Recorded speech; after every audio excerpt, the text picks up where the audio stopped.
हर हर महादेव, हर हर महादेव, हर हर महादेव, ओम नमो नारायण, ओम नमो नारायण। अखंड हिंदू राष्ट्र निर्माण पदयात्रा प्रारंभ 25/4/2026 ते दिनांक 4/5/2026 सांगता पुणे अरणपासून पोलिसांनी माननीय मुख्यमंत्री तथा गृहमंत्री तसेच सोलापूर जिल्ह्याचे पालकमंत्री जयकुमार गोरे यांनी पोलीस खात्याला हाताशी धरून पदयात्रा थांबवण्याचा प्रयत्न केलेला आहे।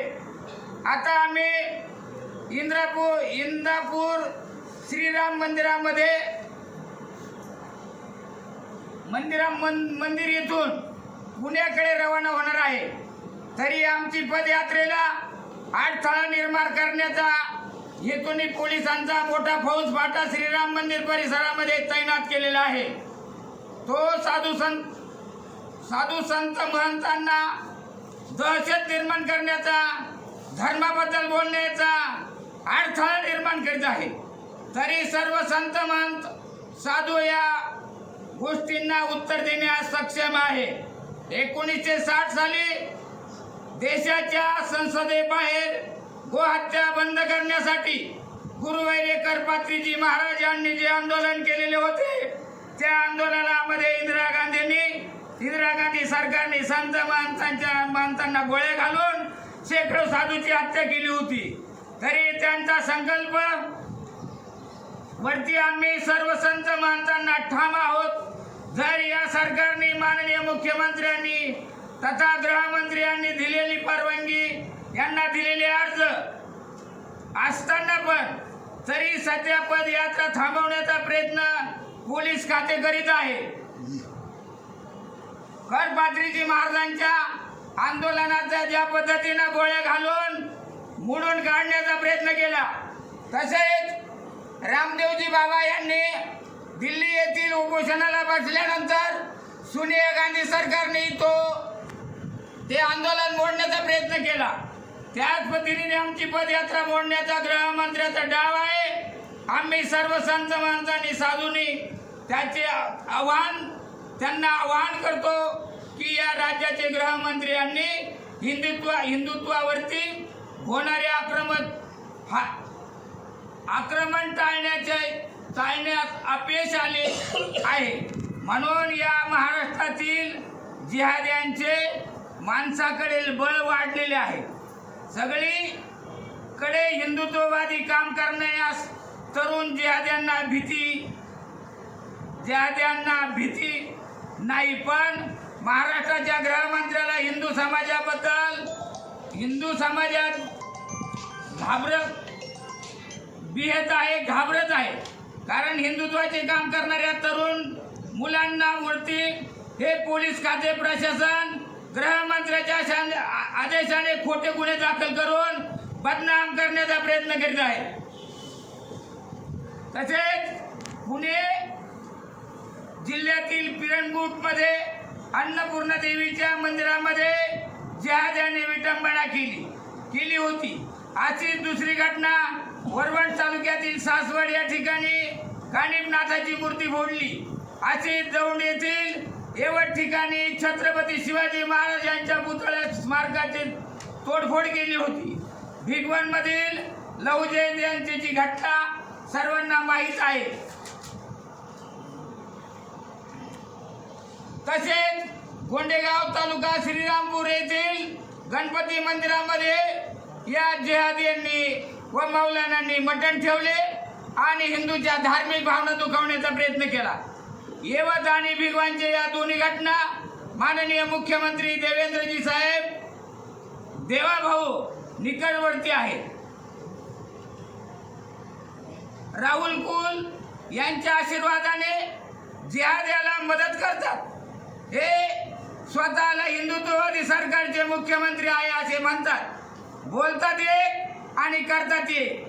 सेक्युलर महाराष्ट्राचे मुख्यमंत्री माननीय देवाभाऊ यांचा विजय असो. आता आम्हाला योगी आदित्यनाथजी सारख्या मुख्यमंत्र्याची गरज आहे. आम्हाला आमची गरज आमच्या बचावासाठी माननीय मुख्यमंत्री एकनाथरावजी शिंदे साहेबांनी महाराष्ट्राच्या साधू संत महंतांच्या केसालाही धक्का लागणार नाही असे आवाहन केले होते. व माननीय मुख्यमंत्री तथा गृहमंत्री पोलिसाच्या माध्यमातून संत महंतांना साधू संतांना त्रास देत आहे. आम्ही निवडून देताना आम्हाला त्रास देत आम्ही निवडून देऊन आम्हाला त्रास देत आहे. कुऱ्हाडीचा दांडा गोतास काळ या म्हणीप्रमाणे हे मुख्यमंत्री वागत आहे. कारण कुऱ्हाडीचा दांडा एकदा लाकडाचा दांडा एकदा कुऱ्हाडीला बसला म्हणजे तो लाकूड तोडायला लागतो. आम्ही तुम्हाला मुख्यमंत्री केला असता तुम्ही हिंदुत्व साधूला आणि आखाड्याच्या सर्व संत माणसांना धर्म कार्यामध्ये रोखण्याचा प्रयत्न करीत आहे. हे आपणाला शोभत नाही. तसेच मोगल सत्ता इंग्रज सत्ता असताना देखील पूर्वीपासून अनेक वर्षापासून साधूच्या झुंडी निघत असे. भारतामध्ये नाथपंथी 4 आखाड्याचे साधू संत यांच्या आपल्या आपल्या महाराष्ट्रामध्ये झुंडी यायच्या. गावोगावी हनुमान मंदिर, महादेव मंदिर, श्रीराम मंदिर अशा ठिकाणी मुक्काम असायचे. संत संघ व्हायचा. समाजाला धर्म प्रसारासाठी ते प्रबोधन करायचे. त्यांचा पूर्णपणे आदर सत्कार करायचे. आजही ते करतात. त्यावेळी कोणत्याही प्रकारच्या सरकारची परवानगी लागत नसे.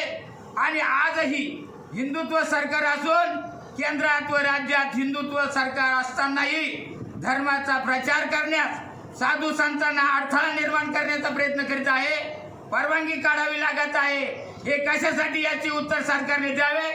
साधू संत जर शांत झाला तर हिंदू धर्माला मोठा धोका निर्माण होईल. हे सरकारच्या लक्षात येत नाही का. जय श्रीराम. हर हर हर हर हर हर. छत्रपती शिवाजी महाराज की जय. छत्रपती संभाजी महाराज की जय. सणांना अडवलं नाही का, जाब त्याला विचारला नाही. सगळी त्याच्या सपोर्टला होती ना. मग ज्या टायमाला आपल्याच महाराष्ट्रात साधू संत जर पदयात्रा काढत असतील, धर्मात जागरण करत असतील, तर साधू संतांना अडवलं का जात आहे. ह्याच्या मागे षडयंत्र काय चाललंय, का अडवलं जातंय धर्माचा प्रचार करायला, हे एकदा जाणून घ्या. आणि महाराष्ट्र सरकारला आमची एकच विनंती आहे, तुमच्या नियमात चालतंय त्याच पद्धतीनं आम्ही जाणार आहे. शिस्त पद्धत शांततेनं आम्ही जाणार आहे. आमची पदयात्रा तुम्ही सपोर्ट करा, तुम्ही परवानगी द्या. वाटलंच तर ज्वलनशील पदार्थ एकही आमच्या इथं राहणार नाही. कुठला शिस्त पद्धतीनं आमची पदयात्रा सुखरूप तिथं पोहोचू द्या. तुम्ही आम्हाला सपोर्ट करा, धर्माचं जागरण करू द्या. कारण प्रभू रामचंद्राची पालखी आहे. जर ही पदयात्रा जर थांबली तर छत्रपती शिवाजी महाराजाचा अपमान होणार आहे. एवढं ह्यांनी महाराष्ट्रासाठी एवढं मोठं ते प्रेरणास्थान आहे.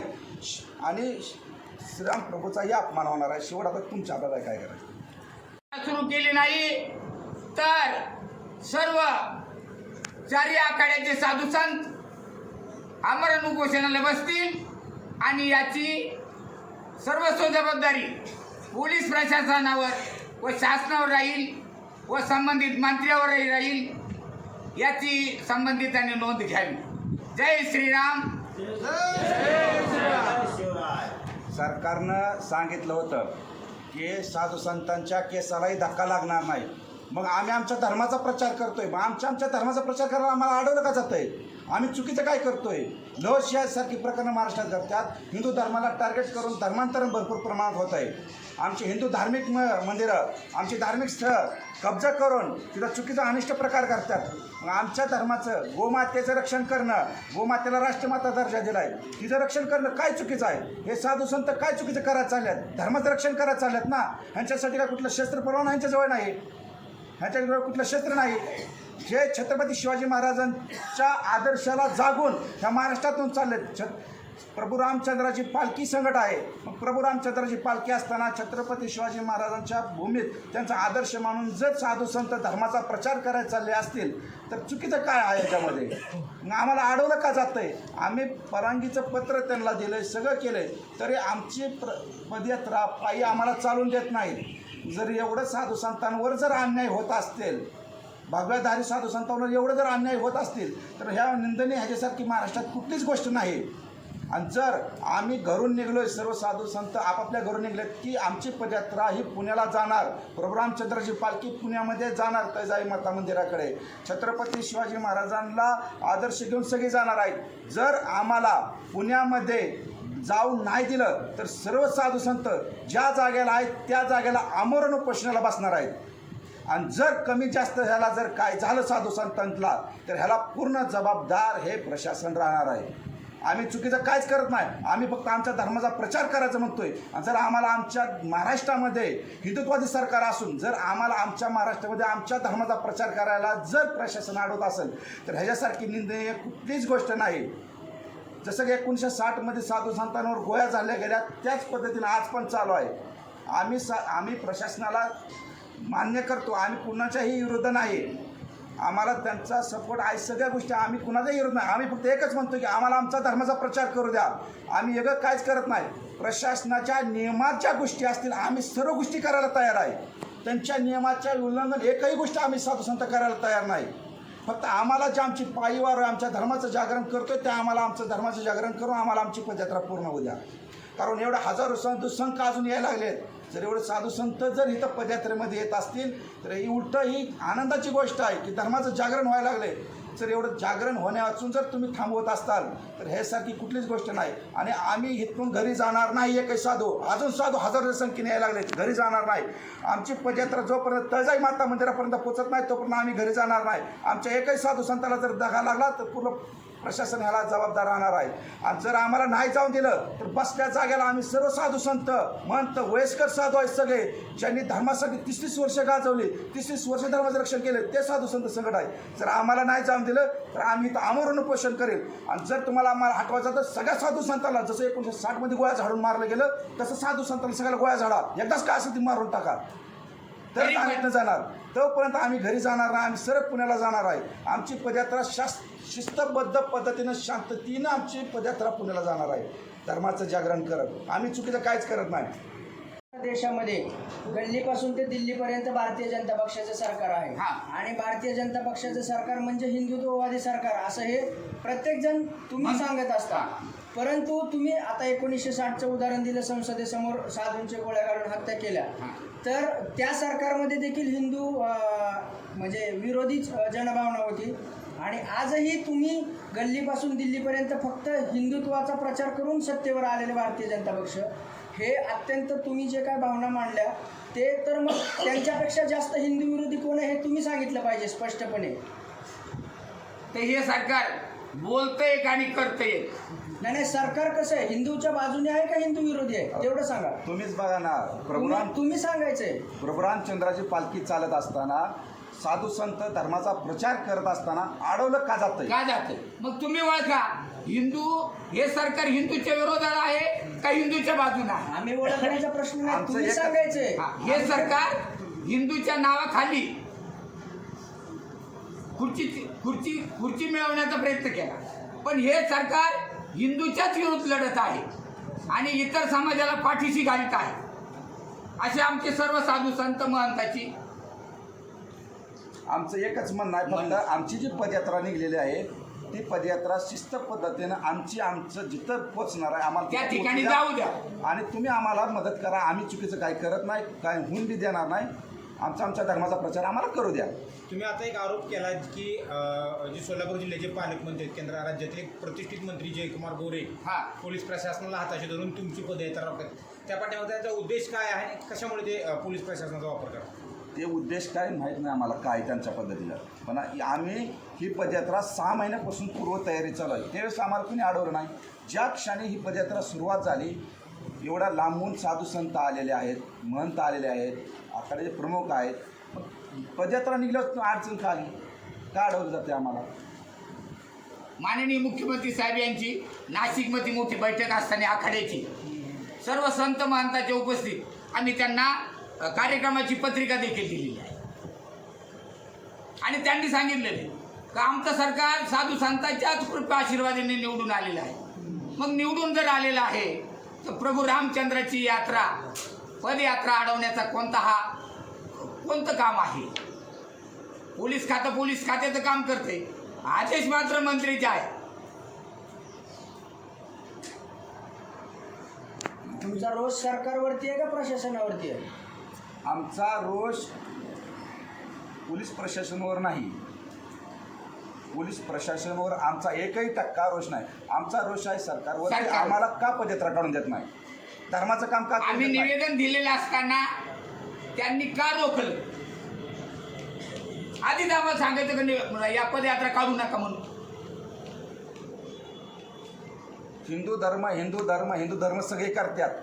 आज कुठं तर नाही, मला सांगा, दरवर्षी कहू आम्ही हिंदू आहे हे म्हणणारे लोक त्यांच्या मातोश्री बांगल्या पुढे हनुमान चालीसा चालू असताना त्यांनी गुन्हे दाखल केले हनुमान चालीसा म्हणणार. मग हम हिंदू आहे दरवर्षी कहो, हे तुम्हाला कितपत सत्य वाटतं?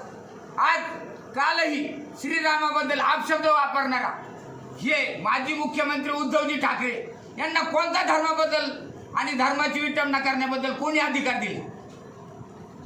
महाराष्ट्रात एवढ्या प्रमाणात आपल्या हिंदू धर्माला टार्गेट करून धर्मांतरण केलं जातं विविध माध्यमातून. का थांबवायचं नाही का? ते जनजागृती करायची नाही का? आपल्या महाराष्ट्रात लव जिहादची प्रकरणं किती तर काढतात, मग काय गप बसायचं का? कुणी जागृत करायची नाही का? जर आणि गोमातेची हत्या आम्ही म्हणतो महाराष्ट्रात एकही कत्तलखाना चालून देऊ नका तुम्ही. का कत्तलखाना? आपल्या गोमातेला राष्ट्रमाता दर्जा दिला का दिला? का कत्तलखाना चालवा दिला? मग ही कुठं तर थांबण्यासाठी सगळी साधुसंत जनजागृती पदयात्रा करतात, ह्याच्या व्यतिरिक्त काहीच करत नाही. परंतु आता तुम्ही गो हत्येचं जे सांगितलं, 2014 पूर्वी नरेंद्र मोदींचं सरकार येण्यापूर्वी जो टक्का होता तो फार कमी होता आणि आता 2026 पर्यंत बीफ एक्सपोर्ट मध्ये इंडिया 3 नंबरला आहे. म्हणजे खूप मोठा टक्का वाढलेला आहे. म्हणून तर जनजागृती चालली ना, ह्याच्या व्यतिरिक्त काय पण चाललंय? त्यांचं सरकार आणण्यामध्ये तर तुमच्यासारख्या साधू संतांचा मोठा वाटा होता. मोठा वाटा आहे. हे जनजागृती करण्यासाठी ही पदयात्रा निघलेली आहे. मुद्दा मेन ही पदयात्रा जनजागृती करण्यासाठी निघली, ह्याच्या व्यतिरिक्त दुसरा आमचा कुठला हेतू नाही. तुम्ही आता आंदोलनाला कुठं बसणार आहे? आता आहे इंदापूरच्या श्रीराम मंदिर. आम्ही आजच्या दिवस बघणार आहे. त्यांनी आम्हाला परवानगी दिली तर ठीक आहे, नाही दिली परवानगी तर उद्यापासून ह्या जागेला आमरण उपोषण करणार आहे. आणि त्या आमरण उपोषणात एकही टक्का साधूला त्रास जर झाला त्याला सर्व जबाबदार महाराष्ट्र शासन राहील. शासन की मुख्यमंत्री. ओके धन्यवाद. देवेंद्रजी फडणवीस साहेब, देवाभाऊ तसेच माजी मुख्यमंत्री एकनाथरावजी शिंदे यांनी साधूच्या केसालाही धक्का लागणार नाही ग्वाही दिली असताना आज हेच सरकार, हेच गृहमंत्री पोलिसांना आदेश देऊन साधूला रस्त्यावरून चालण्यास रोखण्याचा प्रयत्न करीत आहे. तर साधूला रोखण्याचा प्रयत्न केला आणि यांनी पोलिसांना गोळ्या घालण्याचे आदेश जरी दिले तरी आमची पदयात्रा रोखण्याचा कोणाची शक्ती नाही. आणि रोखण्याचा प्रयत्न केला आणि साधूला जर गोळ्या घातल्या तर त्याला सर्वस्व जबाबदार माननीय मुख्यमंत्री तथा गृहमंत्री देवाभाऊ हे राहतील, तसेच माजी मुख्यमंत्री एकनाथरावजी शिंदे हे राहतील. त्याचबरोबर पोलीस खातं आणि शासन प्रशासन याला सर्वस्व जबाबदार राहील. आमरण उपोषण करू आपण.